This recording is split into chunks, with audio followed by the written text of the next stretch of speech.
नमस्कार, मी विशाल परदेशी। पर्यावरण दिनी आज आपण नदीत होणाऱ्या प्रदूषणाच्या गंभीर समस्येकडे प्रशासन आणि सरकारचं लक्ष वेधणार आहोत। कारण आज नदीच्या पाण्यावर पूर्णपणे पांढरा फेस पसरलाय। नेमकं याला कोण जबाबदार आहे, तसंच नदीमध्ये वारंवार प्रदूषण का होतं, या सर्व बाबींचा आढावा आज आपण आमच्या विशेष कार्यक्रमात घेणार आहोत। नाशिकमधल्या गोदावरी नदी जी आहे, नाशिकमधली ती प्रदूषणाच्या विळख्यात सापडली आहे। शहरालगत असलेल्या ओढा इथल्या गोदावरी नदीत प्रदूषणामुळे प्रचंड फेस आलाय। दरम्यान गोदावरीच्या प्रदूषित फेसमधून नागरिक प्रवास करतायत। यामुळे नदीच्या प्रदूषणाचा मुद्दा पुन्हा एकदा ऐरणीवर आला। त्या दृश्यांमध्ये आपण जे बघतोय ती एक नदी आहे आणि त्या नदीमधनं जाणारा एक रस्ता आहे। बरं, हा प्रवाह त्या पुलाखालनं जातो, पण आता या नदीमधलं प्रदूषण इतकं वाढलंय बघा की या प्रदूषणामुळे दोन्ही बाजूने, म्हणजे ज्यावेळेस या पुलाखालनं नाल्यातनं ज्यावेळेस पाण्याचा प्रवाह जातोय, तिथल्या पाईपलाईनमधनं प्रवाह जातो, तर त्या सगळ्या ह्याच्यातनं तो फेस जो आहे तो दोन्ही बाजूनी जमा होताना दिसतोय। या फेसातनं, या फेसाळ रस्त्यातनं खरं तर नागरिकांना वाट काढत पुढे यावं लागतं। बरं, असं आहे की हा फेस त्यांच्या वाहनांवरती आणि त्यांच्या अंगावरती देखील लागतो, जो एका केमिकलचा फेस आहे, ज्याने या नागरिकांना देखील अपाय होऊ शकतो। दुसरी गोष्ट, मार्ग अजिबातच दिसत नाही आहे। या सगळ्या परिस्थितीत गाडी थोडी इकडची तिकडे जर झाली, वाहन इकडचं तिकडे झालं, तर माणूस थेट पाण्यात देखील पडू शकतो, अशी सगळी परिस्थिती आहे।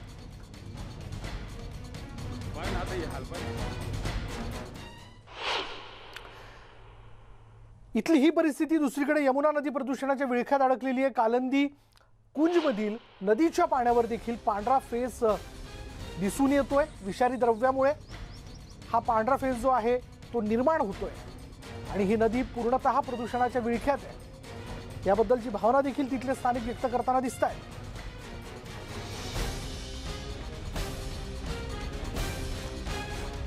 आपल्याबरोबर आहेत नमामि गोदावरी नदी प्रदूषण या विषयाला घेऊन खरं तर सतत काम करणारे या मंचाचे अध्यक्ष राजेश पंडित आपल्यासोबत आहेत। राजेश पंडित, तारखांवर तारखा झाल्यात, या विषयाला घेऊन आपण न्यायालयात लढा देत आहे। असं असतानाही अजूनही थेट एखाद्या साखर कारखान्याच्या माध्यमातून असेल किंवा केमिकल कंपनीच्या माध्यमातून असेल, जे केमिकल आहे ते थेट पाण्यामध्ये सोडलं जात आहे। हा विषय काय अजून मिटू शकलेला नाहीये, याला कोण जबाबदार आहे? सर, तसं बघायला गेलं तर म्हणजे आताच्या परिस्थितीमध्ये हा सुप्रीम कोर्टचा कंटेम्प्ट आहे, एनजीटीचा कंटेम्प्ट आहे आणि आमच्या केसमध्ये माननीय उच्च न्यायालयाचा कंटेम्प्ट आहे। हे गेल्या वर्षापर्यंत सर्व सीवेज ट्रीटमेंट प्लांट्सना अपग्रेड करायचे ऑलरेडी आदेश मान्य सर्वोच्च न्यायालय, आमच्या केसमध्ये उच्च न्यायालय आणि नॅशनल ग्रीन ट्रिब्युनल यांनी सर्व महापालिकांना दिलेले आहे। जे एक्झिस्टिंग एसटीपीज आहेत, मी आता एक बोल्ड स्टेटमेंट करतो की नदीचं सर्वात जास्ती प्रदूषण जर कोण करत असेल तर ते असलेले मलजल प्रक्रिया केंद्र आहेत। ही सर्व मलजल प्रक्रिया केंद्र ही 30 बीओडी लेवल्स पर्यंतची डिझाईन्ड आहेत सगळीकडची, आणि 30 बीओडी लेवलचं पाणी हे unfit for human consumption and dangerous to health आहे। म्हणूनच सर्व न्यायालयांनी असलेले सीवेज ट्रीटमेंट प्लांट्स हे अपग्रेड करण्याचे सर्व महापालिकांना आदेश दिलेले आहेत।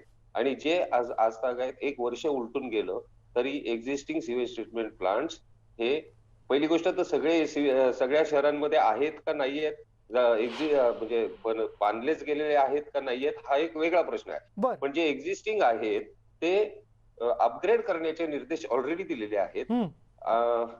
गटारींचं पाणी आपण बघत असतो, फक्त नाही का इथल्या गटारीतनं येतंय तिथल्या गटारीतनं येतंय, पण millions of litres per day हे ट्रीटेड वॉटर जे रिव्हर मध्ये जातं तेच मुळात प्रदूषण करतंय। हा जो फेस वगैरे आपण बघतो आहोत नाशिकमध्ये म्हणा किंवा तपोवनच्या खालच्या साईडला, आगरटाकळीच्या खालच्या साईडला, म्हणजे ओढा, सायखेडा या सगळ्या परिसरामध्ये जो फेस आहे, जो प्रचंड मोठ्या प्रमाणावरती त्याच्यामुळे पाणवेली तयार झालेल्या आहेत, याचं सर्वात बेसिक रिझन जे आहे ते एक्झिस्टिंग सीवेज ट्रीटमेंट प्लांट्स आहेत। पण मग राजेश पंडित, न्यायालयाचे याबद्दलचे आदेश असतानाही ते आदेश ऐकले जात नाही का, त्याचं पालन होत नाहीये का? ह्याच्यात पालन होत नाहीये म्हणण्यापेक्षा प्रायोरिटी निश्चित होत नाहीये।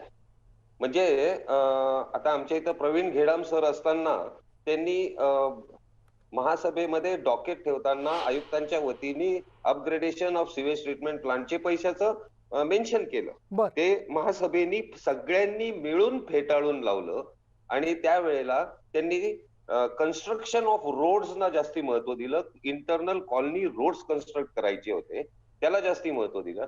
म्हणजे लोक यांच्या विकासाच्या ज्या डेफिनेशन्स आहेत या सिमेंट, स्टील आणि कॉन्क्रीट याच्या पुरत्या मर्यादित आहेत. आणि जे मेन करायला पाहिजे म्हणजे हेल्थ इज मोर इम्पॉर्टंट और construction of roads are more important. Sir priority जी आहे हे प्रायोरिटी चेंज करण्याचं ऍक्च्युअली भांडण आहे. जर राज्यकर्त्यांनी ठरवलं तर सर्व नद्या प्रदूषण मुक्त होऊ शकतात. हे existing sewage treatment plants properly work करू शकतात. मग पण राजेश त्यांनी पंडित, प्रायोरिटी देण्याचं स्थानिक स्वराज्य देण्याची गरज संस्था आहे. आणि त्याचे प्रतिनिधी हे सर्वोच्च न्यायालयापेक्षा मोठे झालेत का? असं ते म्हणजे का समजतात हा एक फार मोठा प्रश्न आहे. म्हणजे तुम्ही एका वाक्यात याचं उत्तर देता याचाच अर्थ बरंच काही दडलंय. खूप याच्यातलं आता स्पष्टच जर बोलायचं म्हटलं तर आमचं त्यावेळेला फार मोठं भांडण झालं होतं आणि आपल्या न्यूज चॅनलनी पण ते कव्हर केलं होतं की आता आमच्या इथं जो तुम्ही पट्टा डिस्कस करताय त्या पट्ट्यामध्ये सर कडुलिंबाच्या झाडांची फांद्या संपल्या होत्या. कारण त्या फांद्या तोडून तोडून घरात जाळावे लागायच्या की जेणेकरून मच्छर येणार नाही. आणि लोकांना कोणी जर पाहुणा जरी आला तर दरवाजा असा आधी पहिल्यांदा पटकन उघडून आतमध्ये घ्यायचं, इतक्या मोठ्या प्रमाणावरती. म्हणजे आम्ही त्यावेळेला असं म्हणत होतो की अरे बाबांनो, आधी माणसाची तब्येत नीट राहायला पाहिजे, तर तो व्यवस्थित होऊन घराच्या बाहेर पडेल, मग गाडी काढेल, मग त्याला रस्त्यावर जावं लागेल. म्हणजे आधी तुम्ही तब्येत ठणठणीत ठेवा आणि त्याच्यानंतर रस्त्यांचा विचार करा. ह्या प्रायोरिटीचे हे जे भानगड आहेत ना, आणि त्याच्यामध्ये काय आलं होतं, इलेक्शन आले होते कॉर्पोरेशनचे. प्रत्येक स्थानिक नगरसेवकाला आपल्या मतदारांना खुश करण्यासाठी त्याच्या घरापर्यंत रस्ते न्यायचे होते. या भानगडी आहेत त्याच्यामध्ये. त्याच्यामुळे ही जी काही उच्च न्यायालय ते याचिका सुद्धा आहे. आमची याचिका ही ऍक्च्युअली सकारात्मक याचिका आहे. परंतु या याचिकेमध्ये सुद्धा आम्हाला प्रायोरिटी चेंज करण्यासाठी भांडावं लागतंय की तुमची नदीची तब्येत जर व्यवस्थित राहिली तरच तुमच्या शहराचं स्वास्थ्य व्यवस्थित राहू शकतं. हे आम्हाला वेळोवेळी विविध मार्गांनी पटवून द्यावं लागतं. धन्यवाद आमच्याशी बोलल्याबद्दल राजेश पंडितजी. आणि आपल्या पुढल्या एकूणच लढ्याकरता आम्ही शुभेच्छा व्यक्त करतो. आपल्या सगळ्या चर्चेतनं एकतर आपण लोकांना